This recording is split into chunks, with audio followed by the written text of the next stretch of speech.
Once upon a time, there lived an odd little witch in an odd little house. She spent most of her days tending to her odd little garden and resting in her odd little chair.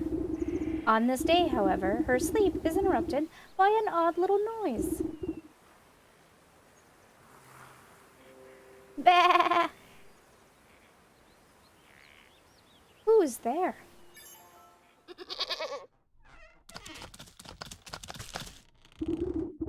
You devil, how dare you wake a young lady from her beauty sleep? Blah! Shoo!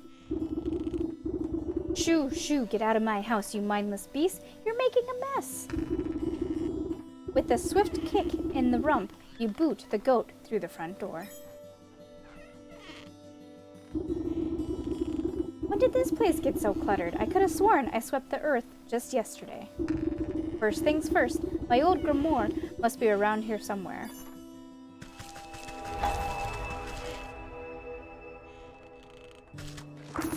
Aha! Here it is. It's lighter than I recall. Your grimoire contains all of your craftable recipes. You can open it at any time.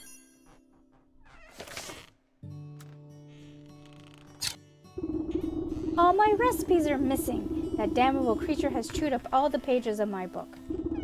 Where's my belt? I'll need it to carry my things if I'm going to go confront the beast. I must have left it in that trunk over there.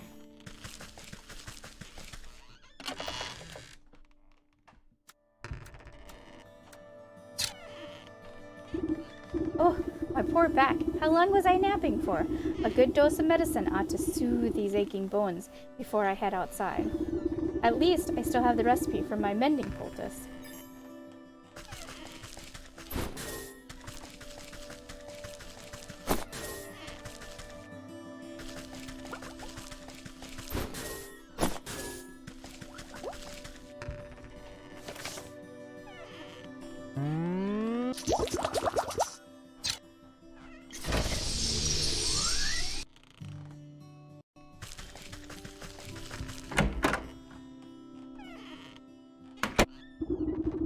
You step outside into the human marsh and immediately stub your toe on a twisted root. Ouch! Close your eyes for a wink, and the next thing you know, the whole yard's gone to the weeds. Somewhere in the distance, you can hear braying through the dense bram. Where'd that cross-eyed Billy get to? He could at least put those gnashers to good use on this lawn.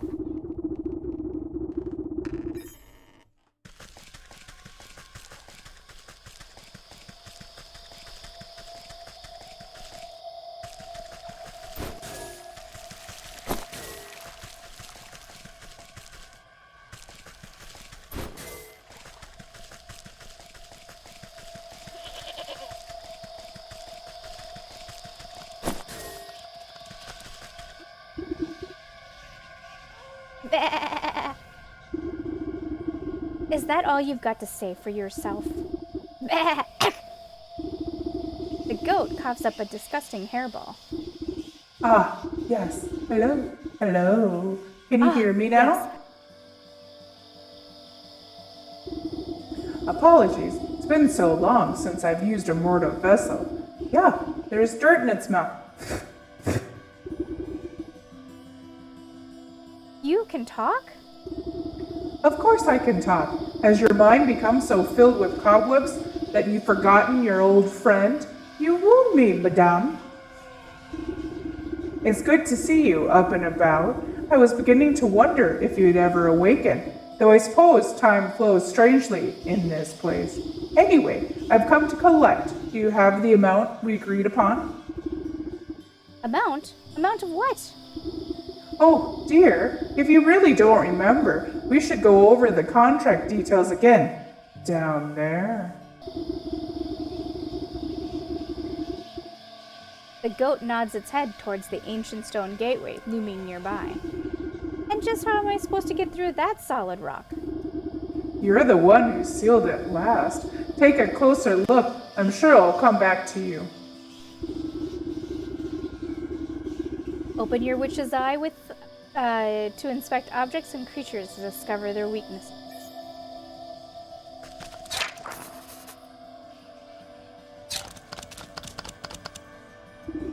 Don't underestimate your senses, my dear. You may be old, but you can see things others cannot, hidden weaknesses lying below the surface.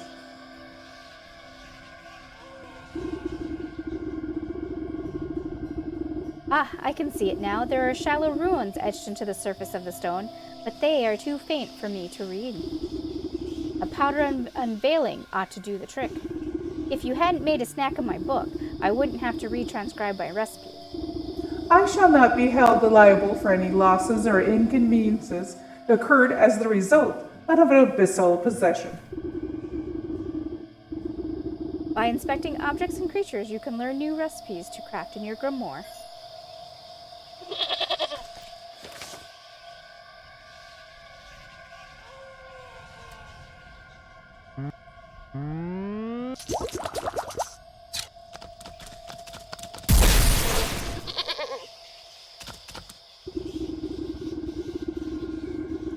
You smear a handful of the glowing powder onto the runes of the doorway. A cool blue light emanates from the glyphs and envelops the entrance in its aura. You squint, attempting to discern the meaning of the letters.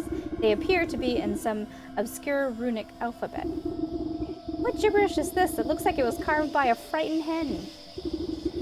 It must be written in the umbral tongue. Allow me to translate.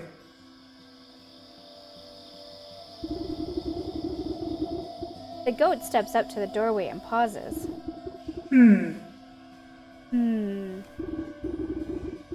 Well, what does it say?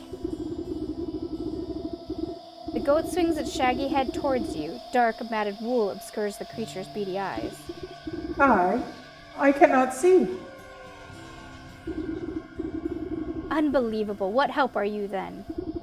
I didn't come here to help. I came here to collect. Now do something about this mop of hair, would you? Fine. I think I have some rusty old shears down in the garden.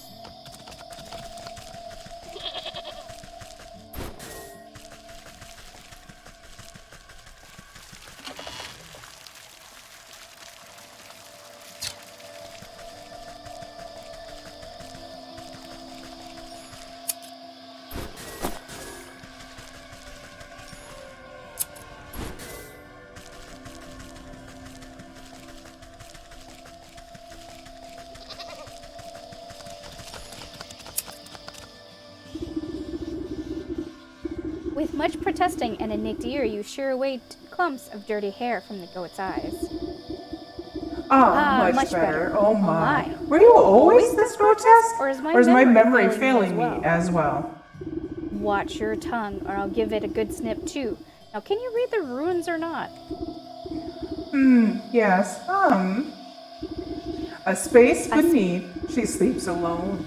Tokens given up to the unknown. Fires of force shall unroot the stone. Braziers burn and await the crone. Crone? Who is it calling a crone? And what are these tokens I'm to burn? Perhaps you ought to take a closer look to those braziers.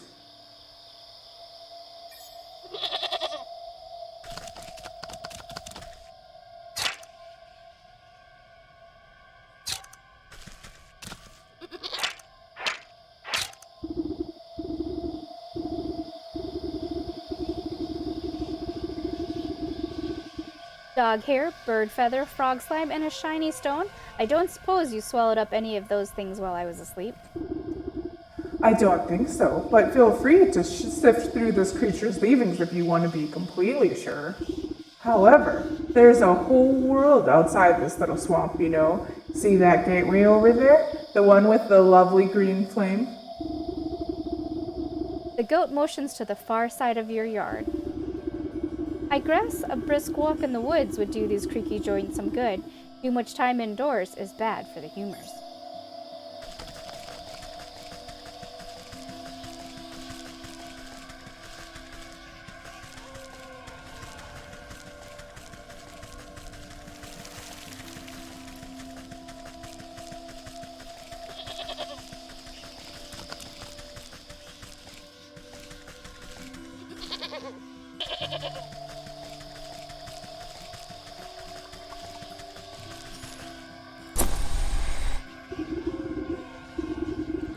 Nipping and tearing, your shears make short work of the bramble.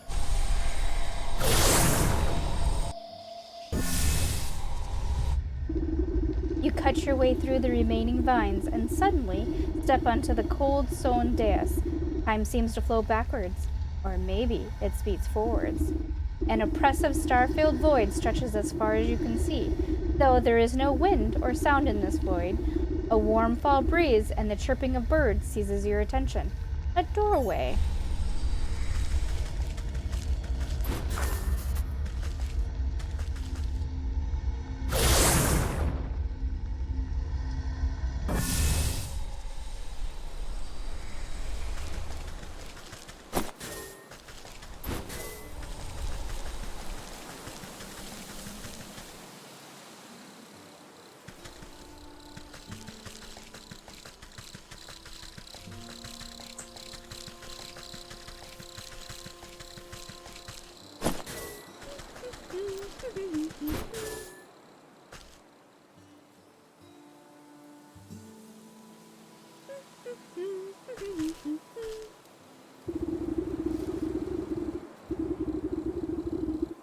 The woman spins around on her heels so quickly she nearly hits you with her spyglass.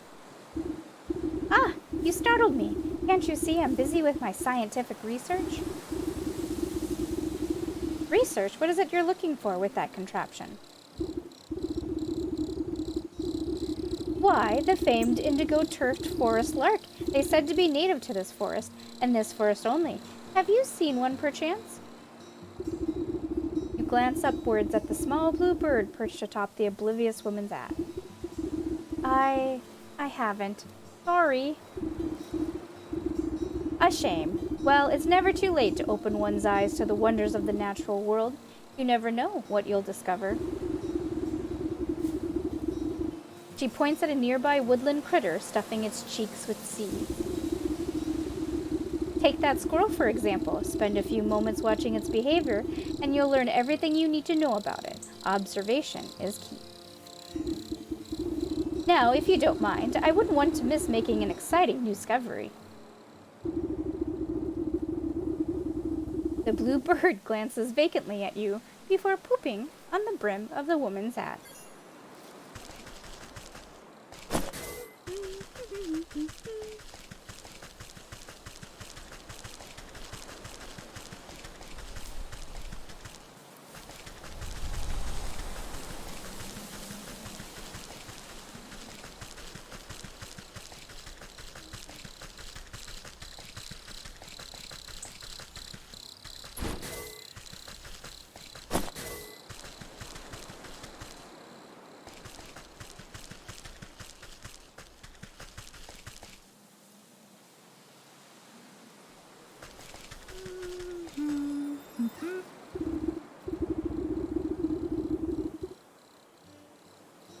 Oi, lady, what's with that great stinking pot on your head? I would ask the same about all those stinking frogs in your trousers. Ah, you're just jealous. The boy fumbles between trying to wrangle all his frogs and swiping ineffectively at wayward fireflies with the shoddy-looking bug net. Juggling a little more than you can handle, eh? What exactly are you hoping to accomplish, failing about like that? Are you daft? My frogs are hungry, so I gotta catch some of those fireflies to feed them. He takes another wild swing, missing his target entirely. Why don't you let me take a few of those frogs off your hands for a moment? That would let you swing that net properly. Oh, I see how it is. You're after me precious prizes. Well, how about I give you the net and you catch me some fireflies? And then maybe I'll think about trading you one of my froggies. The boy waggles the net in your face.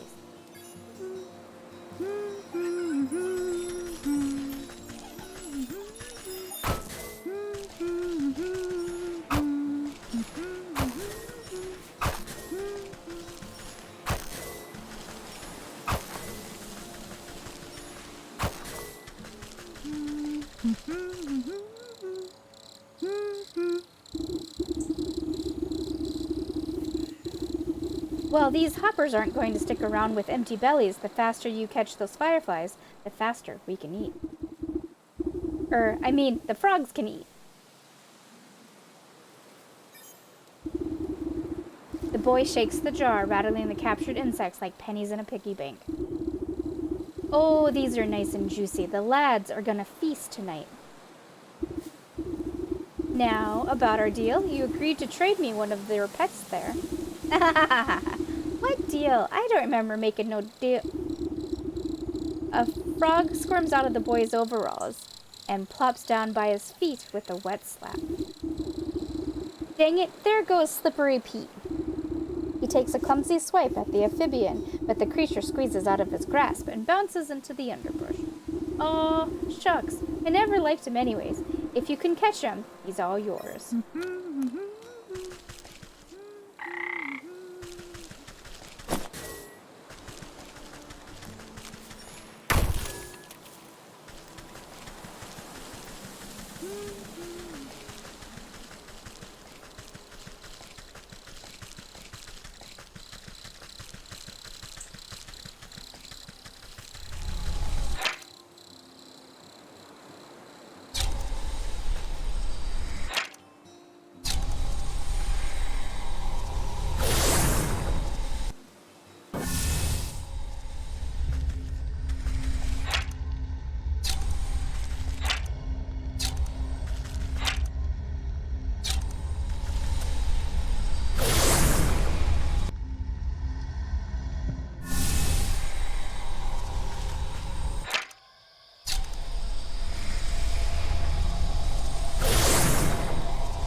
Evening, ma'am. Come to check on the pottery? I'm afraid I just fired the kilns up, so there'll be a while still.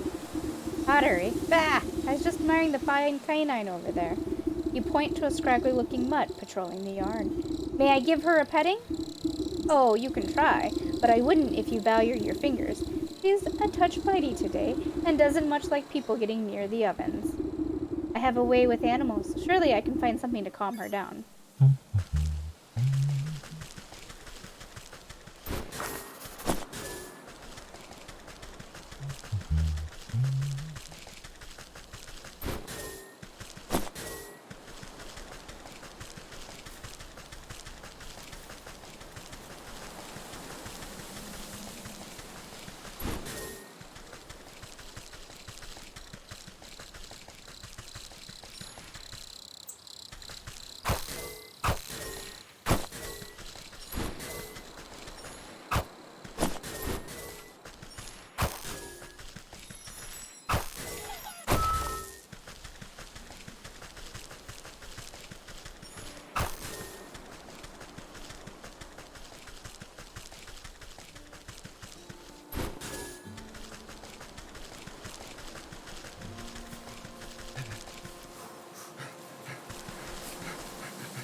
Oh, man. Oh, jeez. I don't know about this.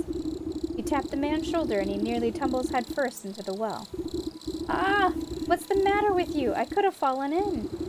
Then perhaps you shouldn't be leaning over the edge, like some wobbly stork. What's so interesting down this well anyways? Well, my grandpappy used to tell me that people drop all sorts of treasures down there, just waiting for someone to dig it up. Got myself a trowel and thought I'd have it a go. But the rope's out, and it looks awful dark and damp. I get goosebumps just thinking about the ghoulies that might be lurking down in the shadows. Ever consider those ghoulies might get goosebumps thinking about you lurking up here in the sunlight? No, not really. Not sure if that makes me feel any better about them, actually. Maybe the business of treasure hunting isn't for me, after all. Here, why don't you take my trowel? I don't think I'll be needing it. You can go down into the well and see those ghoulies yourself. He offers you a small trowel. Looks like it's never been used. This old well is deep and dark. You might be able to climb down into it, but the rope is long since rotted away. You toss a length of strong homemade rope down into the darkness. It seems like it should support you without much fuss.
Hey, you there, give me a hand, would ya? With what? You seem to have everything under control. These stumps aren't going anywhere. My darn useless son was supposed to help me, but he's wandered off again, probably to go bother frogs and eat bugs or some such nonsense. Anyway, I need help clearing away some of these dead logs. It's late in the season and the wood has started to rot. Just be careful of the purple mushrooms that sometimes grow inside. They'll make you powerful sleepy if you breathe in the spores. As much as I do love poisonous fungi, I'm not much of a lumberjack. Nonsense. Anyone can experience the joys of splitting a fine stump. Here, my boy won't be missing his hatchet. The woodman spins a sharp-looking hatchet in his hands and thrusts the handle at you.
Frog slime, blue feather, a shiny stone, and dog hair. That's all I need for these braziers. I should head back home now.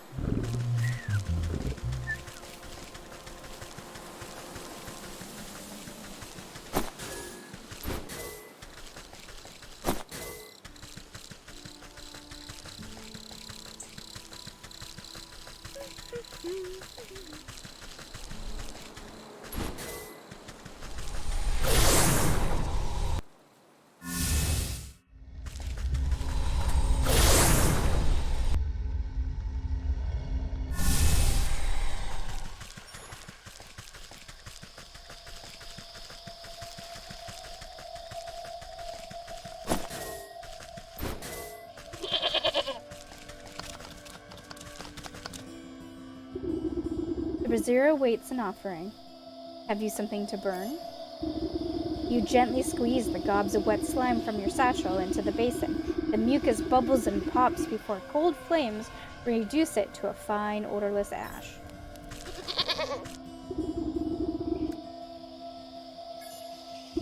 You drop the stone into the basin with a resounding chiming sound. Fractures trace across the pebble before it cracks open, and a cold green light swallows it within its flames.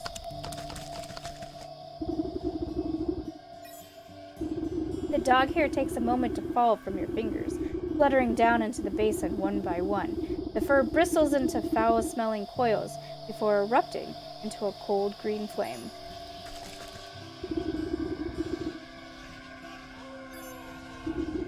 A strong force pulls the feather down into the large basin like a magnet. It bursts into a bright flash of light as cold flames engulf its essence. The emerald flames of the braziers play strange shadows across the stone doorway. You watch as fingers of shadow crawl up the rock face and crack open the solid granite like stale bread. The stone crumbles away until darkness, revealing a yawning stairway descending into the cold earth. After you, madam.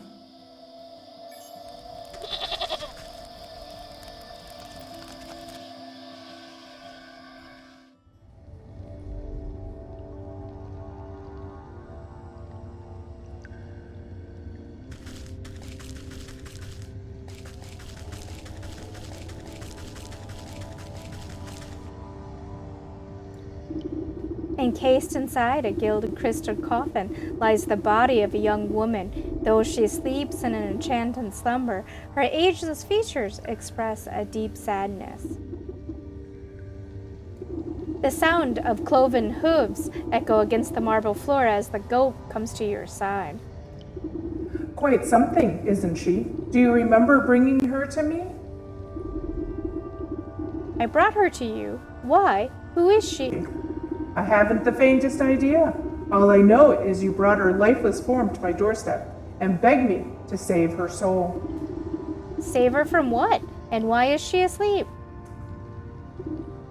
Why, from the 12 wicked souls, who you said wronged her in life, villains who deceived her and cheated her and broke her spirit.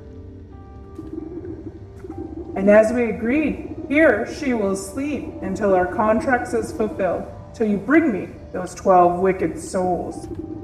What? I remember no such contract. Our pact is binding, regardless of what you do or do not remember. At the goat's words, You feel something hard and dark locked away in the depths of your heart. It speaks the truth. And just why should I do your bidding? Seems like a lot of bothersome trouble to me. What do I care about some sleeping beauty? bring me the 12 souls, and I will release the sleeping maiden from her slumber. Our agreement will be fulfilled. Who knows, in time, you may even remember why you brought her to me in the first place. Or you can simply return to the comfort of your little hovel, where you will waste away until the weeds grow so thick that even your shears will be able to cut you free, and your mind will stay as empty as that grimoire of yours.